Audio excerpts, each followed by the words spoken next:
আমার রান্নাঘরে সবাইকে জানাই স্বাগত। হ্যালো ফ্রেন্ডস, আমি তনুশ্রী। আশা করি তোমরা ভালোই আছো। তোমাদের ভালোবাসায় আমিও ভালো আছি।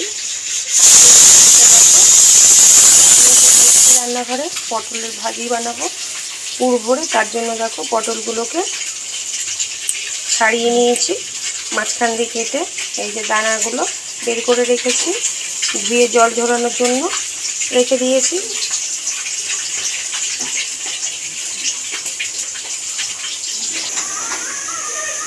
মিক্সি জারের মধ্যে দেখো দানাগুলো সব নিয়ে নিয়েছি পটলের। এটাকে এবার পেস্ট করব। তার সাথে দুটো কাঁচা লঙ্কাও দিয়ে দিয়েছি।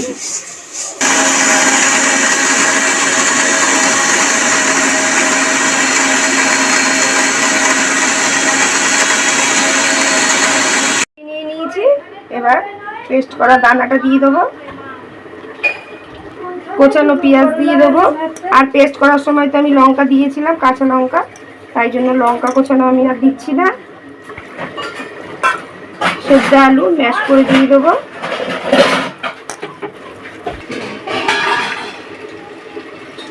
দিয়ে দেবো তার মধ্যে বেসন, চালের গুঁড়ি দিয়ে দিলাম,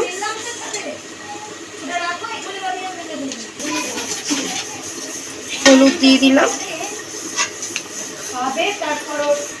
লঙ্কার গুঁড়ো দিলাম অল্প করে,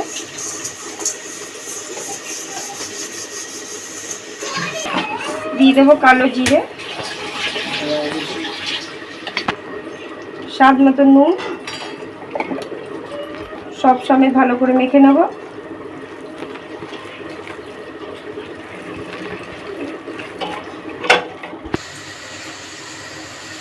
কড়াইতে সরষের তেল দিয়ে দিলাম। তেলটা গরম হওয়ার জন্য একটু সময় নেব। ব্যাটারের মধ্যে একটা ডিম ফাটিয়েও দিয়ে দেবো। আর একবার একটুখানি মেখে নেবো ডিমটা দিয়ে।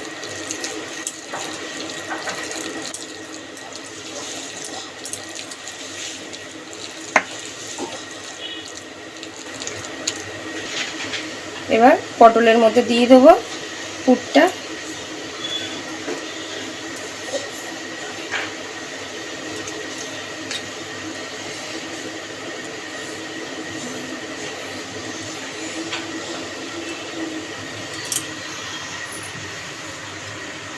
তেল গরম হয়ে গেছে, তেলের মধ্যে উল্টো করেই দেবো।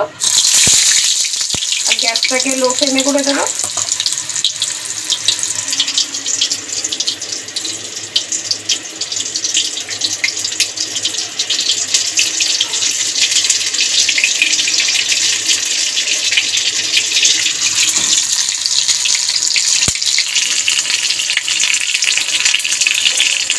একদম লো ফ্লেমে করে ভাজবো পটলটাকে।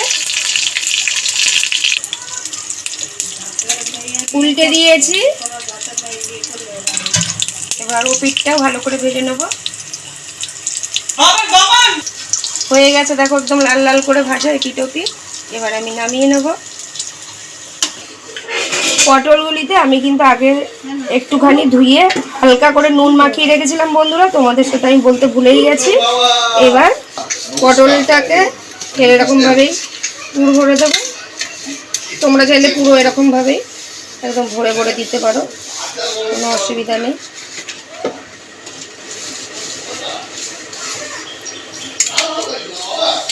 এরকম করে তেলের মধ্যে ছেড়ে দেবো।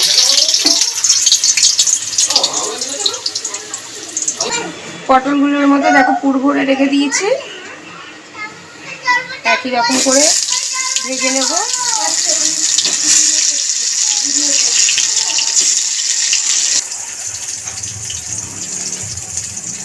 বন্ধুরা, এরকম পুর ভরা পটল ভাজা একদিনকার করে খেয়ে দেখো, আশা করি দারুণ লাগবে গরম গরম ভাতের সাথে।